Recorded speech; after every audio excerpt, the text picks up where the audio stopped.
Assalamualaikum warahmatullahi wabarakatuh. Selamat siang murid-murid semua. Bagaimana kabar kalian? Baik?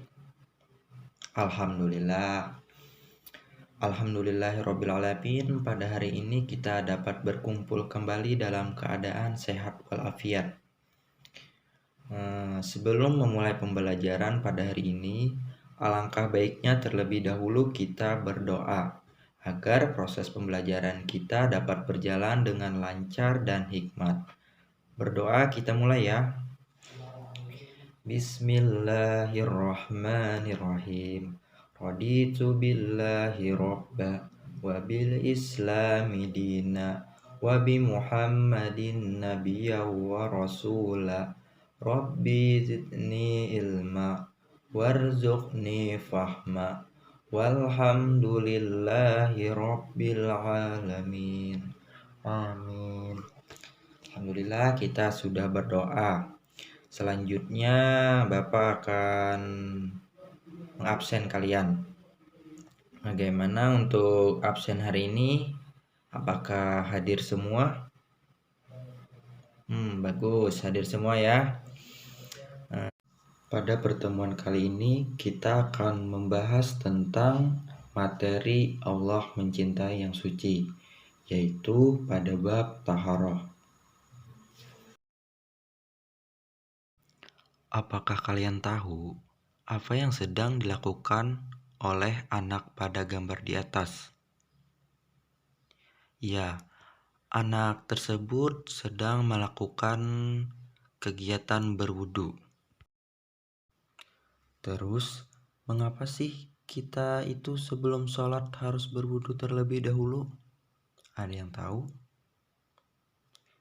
Iya, benar sekali. Karena berwudu itu merupakan salah satu syarat sah sholat. Jadi kalau kita tidak berwudu, maka sholat kita tidak sah atau tidak diterima. Oke, langsung saja kita masuk ke dalam materi yang pertama, yaitu tentang taharah atau bersuci. Jadi taharah ini artinya bersuci.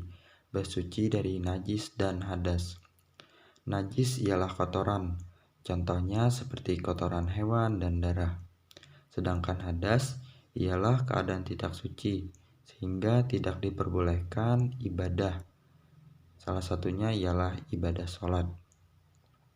Sedangkan istinja artinya membersihkan kotoran setelah buang air. Istinja bisa dengan menggunakan air, tisu, kertas, batu, daun, maupun kayu. Selanjutnya materi yang kedua yaitu macam-macam najis. Yang pertama, najis ringan. Najis ringan ialah najis yang membersihkannya cukup ringan. Di sini ada yang tahu contoh najis ringan seperti apa? Oke, ya.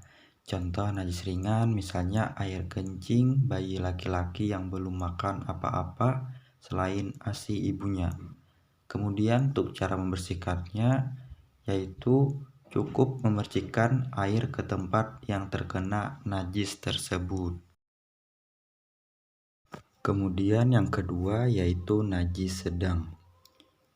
Najis sedang adalah najis yang masih terlihat wujudnya, baunya, rasanya, dan warnanya.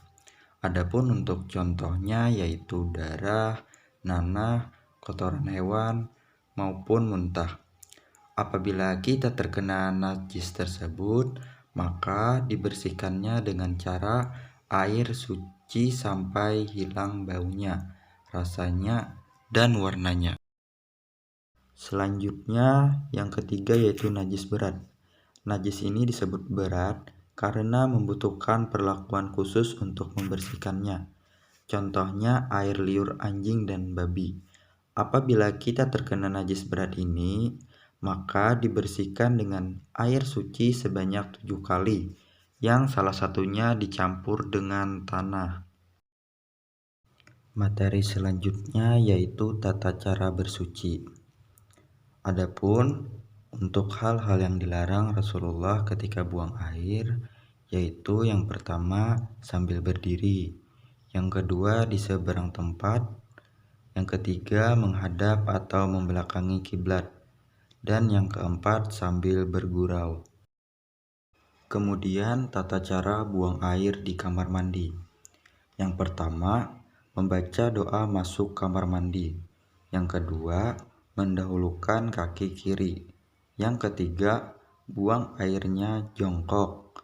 Yang keempat, istinja dengan alat yang diperbolehkan sampai bersih. Yang kelima, menyiram kotoran dengan air sampai bersih.